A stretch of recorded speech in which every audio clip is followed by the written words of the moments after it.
Hello बच्चों, आज हम 7th क्लास की ज्योग्राफी का 3rd चैप्टर करेंगे, हमारी बदलती पृथ्वी। स्थल मंडल अनेक प्लेटों में विभाजित है जिन्हें स्थल मंडलीय प्लेट कहते हैं। अब स्थल मंडलीय प्लेटें होती क्या हैं?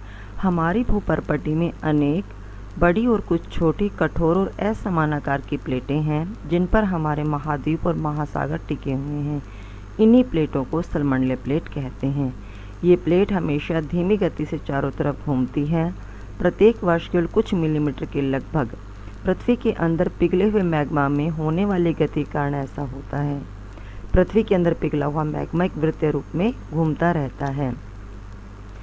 प्लेट की इस गति के कारण पृथ्वी की सतह पर परिवर्तन होते हैं और पृथ्वी की गति को उन बलों पर आधार पर विभाजित किया गया है जिनके कारण ये गतियाँ उत्पन्न होती हैं। आइए अब जानिए इन गतियों को। अंतर्जनित बल, एंडोजेनिक बल भी जिसे कहा गया है। एंडो मीन्स आंतरिक। आंतरिक बल आकस्मिक बल, भूकंप, ज्वालामुखी और भूस्खलन उत्पन्न करते हैं। पटल विरूपण बल, पर्वत निर्माणकारी बल। बहिर्जनित बल यानी कि एक्सोजेनिक, एक्सो मीन्स बाह्य, यानी कि बाह्य सतह पर जो बल उत्पन्न होता है। अपर्दन और निक्षेपण होते हैं इनसे। नदी का बहना, पर्वत, समुद्री तरंगे और हिमनद के कार्य इनसे उत्पन्न होते हैं। ज्वालामुखी भूपर्पटी का एक खुला ऐसा छिद्र होता है जिससे पिघले हुए पदार्थ अचानक निकलते हैं।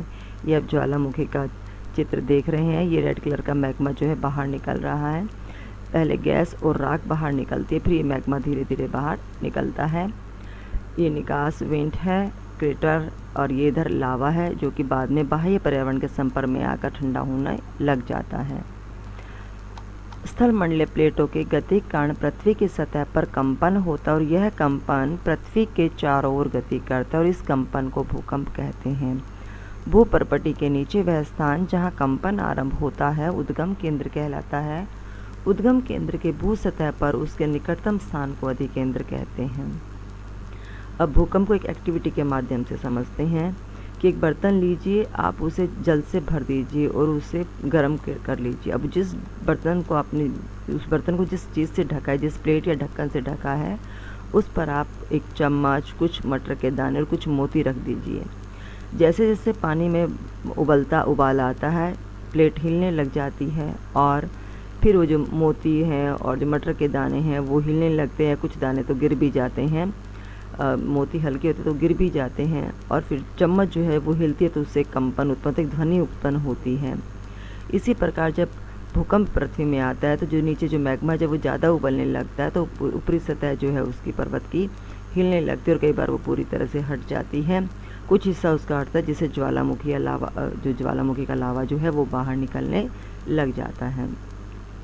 अधिकेंद्र से कंपन बाहर की तरंगों के रूप में गमन करता है और अधिकेंद्र के निकटतम भाग में सर्वाधिक हानि होती है और एवं अधिकेंद्र से दूरी बढ़ने के साथ भूकंप की तीव्रता धीरे धीरे कम हो जाती है। इट मीन्स कि जहाँ से भूकंप शुरू होता है वहाँ से लेकर जब वो अधिकेंद्र तक पहुँचता है तो वहाँ पर सबसे अधिक उसको महसूस किया जाता है। लेकिन जैसे अधिकेंद्र से दूसरी दिशाओं में जाने लगता है तो वहाँ पर इसके जो है झटके या हल्के महसूस किए जाते हैं। भूकंपीय तरंगे 3 प्रकार की होती हैं बच्चों। पी तरंगे, जिन्हें प्राइमरी तरंगे या अनुदैर्घ्य तरंगे कहते हैं। ये तरंगे बहुत तेज़ गति की होती हैं। ये 8 किलोमीटर से 12 किलोमीटर पर सेकंड इनकी गति होती है और ये ठोस और तरल दोनों में गति करती हैं। एस तरंगे यानी कि सेकेंडरी तरंगे या अनुप्रस्थ तरंगे, इनकी गति अनुदैर्घ्य तरंगों से कम होती हैं।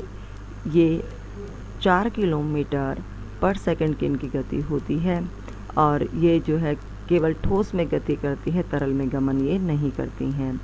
तरल में ये विलुप्त हो जाती हैं। एल तरंगे, जिन्हें एल वेव्स कहा जाता है या लव वेव्स जिन्हें कहते हैं, पृष्ठीय तरंगे होती हैं और इन तरंगों की गति न्यूनतम होती है, मीन्स कम होती है, लेकिन ये सबसे ज़्यादा विनाशकारी होती हैं क्योंकि धरातल के सबसे नज़दीक होती हैं। भूकंप की बच्चों भविष्यवाणी तो नहीं की जा सकती कि कब आएगा, लेकिन एक संभावना हम देख सकते हैं कि कुछ लोग जो है जानवरों के व्यवहार को देखकर, जैसे मछलियाँ तालाब में, उनमें उत्तेजना उत्पन्न हो जाती है, सांप जो है धरातल पर आने लग जाते हैं, या मोरों का बोलना, इस प्रकार की गतिविधियों से स्थानीय लोग जो भूकंप का अंदाज़ा लगा लेते हैं। अब भूकंप को मापा किससे जाता है? भूकंप को मापने का यंत्र होता है जिसे भूकंप लेखी या सिस्मोग्राफ कहते हैं। भूकंप की तीव्रता रिक्टर स्केल पर मापी जाती है। जिस भूकंप की तीव्रता 2.0 अथवा उससे कम होती है उसका प्रभाव नहीं के बराबर होता है। जिस भूकंप की तीव्रता 5.0 होती है वह वस्तुओं के गिरने से क्षति पहुंचा सकता है, और जिस भूकंप की तीव्रता 6.0 अथवा उससे अधिक होती है वह बहुत शक्तिशाली, और जिसकी तीव्रता 7.0 अथवा उससे अधिक होती है वह सर्वाधिक शक्तिशाली समझा जाता है। 26 जनवरी 2001 को जो भुज शहर में रिक्टर स्केल पर जो भूकंप आया था उसकी गति 6.9 की तीव्रता वाला वो भीषण भूकंप था जिसने काफ़ी तबाही मचाई थी। अब भूकंप से बचाव की तैयारी। भूकंप के दौरान हमें कहाँ आश्रय लेना चाहिए? जो सुरक्षित स्थान है वो है रसोई के काउंटर या मेज़ के नीचे, दीवार के अंदरूनी कोनों में, या फिर हमें घरों से बाहर निकलकर आ जाना चाहिए। जिनसे हमें दूर रहना चाहिए: आग वाले स्थान, चिमनी के आसपास तथा टूट सकने वाली खिड़कियां और दर्पण एवं तस्वीर के फ्रेम से हमें दूर रहना चाहिए। बच्चों, ये भूकंप लेखी या सिस्मोग्राफ का चित्र है। अब करते हैं हम मुख्य स्थलाकृतियाँ। अपक्षय एवं अपर्दन नामक दो प्रक्रमों द्वारा दृश्य भूमि लगातार विघटित होती रहती है। बच्चों, दृश्य भूमि क्या होती है? भूमि का वह स्थल जिस पर हम रह रहे और जो चीज़ें हमें भूमि पर दिखाई दे रही वो सब क्या है? दृश्य भूमि है। पृथ्वी की सतह पर शैलों के टूटने से अपक्षय की क्रिया होती है। भूदृश्य पर जल, पवन और हिम जैसे विभिन्न घटकों के द्वारा होने वाले क्षय को अपर्दन कहते हैं। वायु, जल आदि अपदित पदार्थ को एक स्थान से दूसरे स्थान पर ले जाते हैं और फलस्वरूप एक स्थान पर निक्षेपित करते हैं। अपर्दन एवं निक्षेपण के ये प्रक्रम पृथ्वी के धरातल पर विभिन्न स्थलाकृतियों का निर्माण करते हैं। नदी के कार्य। नदी के जल से दृश्य भूमि का अपर्दन होता है। जब नदी किसी बड़े ढाल वाले स्थान से अत्यधिक कठोर शैल या खड़े ढाल वाली घाटी में गिरती है तो यह जलप्रपात बनाते में झरनों का निर्माण करती है। जब नदी मैदानी क्षेत्र में प्रवेश करती है तो यह मोड़दार मार्ग पर बहने लगती है। नदी के इन्हीं बड़े मोड़ों को विसर्प कहते हैं। इसके बाद विसर्पों के किनारे पर लगातार अपर्दन एवं निक्षेपण शुरू हो जाता है। विसर्प लूप के सिरे निकट आते हैं और समय के साथ विसर्प लूप नदी से कट जाते हैं और एक अलग झील का निर्माण करते हैं जिसे चाप झील कहते हैं। जैसा कि बच्चों आप इस चित्र में देख रहे हैं कि इधर ये पहले विसर्प है, विसर्प के हिस्से कट करके चाप झील का निर्माण करते हैं, और जब ये नदी का पानी, जब बाढ़ का पानी मैदानों में प्रवेश करता है तो बाढ़ के मैदान का निर्माण करते हैं जो कि बहुत ही उपजाऊ हो जाता है। और इधर ये जो अलग से स्थान है जो उत्तट तट हैं इन्हें तटबंध कहा जाता है। जो बाढ़ जो है अपने साथ लाए हुए अवसादों को इन मैदानों में जमा कर देती है। आगे जो ये नदी की धारा जो है समुद्र तक पहुँचते पहुँचते इसका प्रवाह बहुत धीमा हो जाता है और नदी अनेक धाराओं में बट जाती है जिन्हें वितरका कहते हैं। यहाँ नदी धीमी गति हो जाती है नदी की और यह अपने साथ लाए हुए मलबे का निक्षेपण करती है। प्रत्येक वितरिका अपने मुहाने का निर्माण करती है और सभी मुहानों के अवसादों के संग्रह से डेल्टा का निर्माण होता है। जैसे कि गंगा नदी है वो सुंदरवन डेल्टा का निर्माण करती है। बच्चों, हम बात करते हैं समुद्री तरंगों के बारे में। समुद्री तरंगों से जो आकृतियाँ हमारी बनती हैं ये है समुद्री गुफा, तटीय मेहराब और स्टैक। अब इन्हीं के बारे में हम पढ़ेंगे।